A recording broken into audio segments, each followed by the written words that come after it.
what do they miss if they haven't got it? And that's birdsong. Stupid, thick, disinterested, which is not the case. It's just the fact that you have a problem with hearing. Need a Help is a big lottery funded project, and the idea is that we use volunteers who've been trained to carry out maintenance to hearing aids to maintain people's hearing aids either in drop-in centres in the local community or to go and visit people who can't get out of their houses and visit the local communities or the other departments and go to their houses and repair their hearing aids.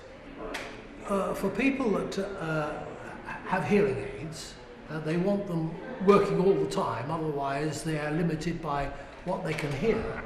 But the real element is the safety part about them, is that if they're walking on roads and they haven't got their hearing aids working, then they're more likely to get knocked down, you know, from the safety point of view. So it's the health and safety. I support local and national campaigns. I drive forward brand awareness and try and educate and inform members of the public via the media and digital platforms like Twitter and Facebook. I also am involved in public affairs work, working with partners and lobbying key decision makers like the Welsh Assembly Government to try and influence change. I'm trained as a teacher of the deaf, and I'm also an educational audiologist as well, so when I took early retirement it seemed an obvious charity to go for when I wanted to do some voluntary work because I had more time on my hands, so I thought they were a good charity to go for, and obviously I've got the knowledge and expertise that I can hopefully help spread the word. Don't Lose the Music, which is a campaign that has been targeting actually youngsters.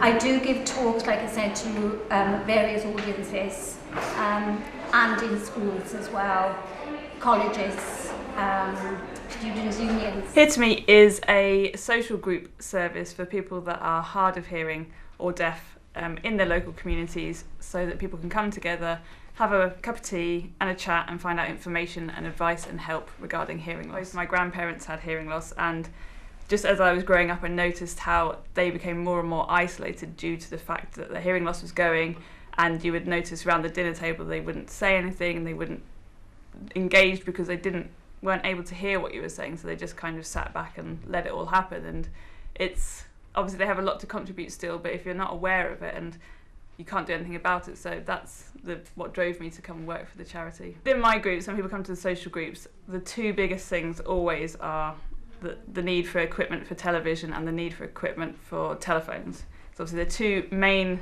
modes of communication with people.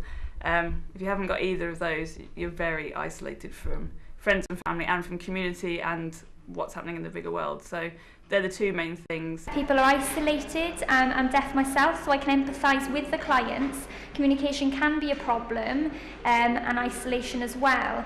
So I wanted that support to be provided, and I think it's really important to have that specialist support, because without it, then there's an increase in depression, mental health problems, and many other issues within the home and the family.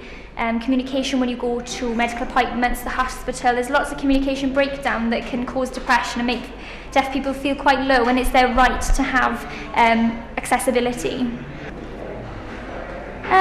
When I was growing up, there wasn't much support. My education was quite poor, and I didn't have proper support. It was poor. My family were really good, but they don't use sign language. They didn't at the time. When I was 16, that's when I acquired sign language, and I learnt it very quickly. And I knew immediately that it was my language. It was sort of innate within me, and I can now get interpreters in my everyday life so I can communicate, and that's improved greatly. I went to college, to university, and everything improved going forward. But up until that point, no, not really. From 16 onwards, everything really improved. In Wales particularly, we campaigned for having more lip reading tutors. 2 years ago in Wales there was only 7 tutors for the whole of the country. So we got some funding from the government, so we run some funding. So by next year we'll have 24 additional lip reading tutors in Wales, which will mean in most communities in Wales we'll be able to provide lip reading tutors. So they're real campaigns that have made a massive difference to people's lives. I think reaching people is the key for us. I mentioned information and the importance of information. People don't know much about hearing loss. People don't know things like that hearing aids are free in the NHS. people don't know where to go when their hearing starts to go. So we want to arm people with that information so they can take steps to protect themselves, and when the need comes, that they're able to get the support they need.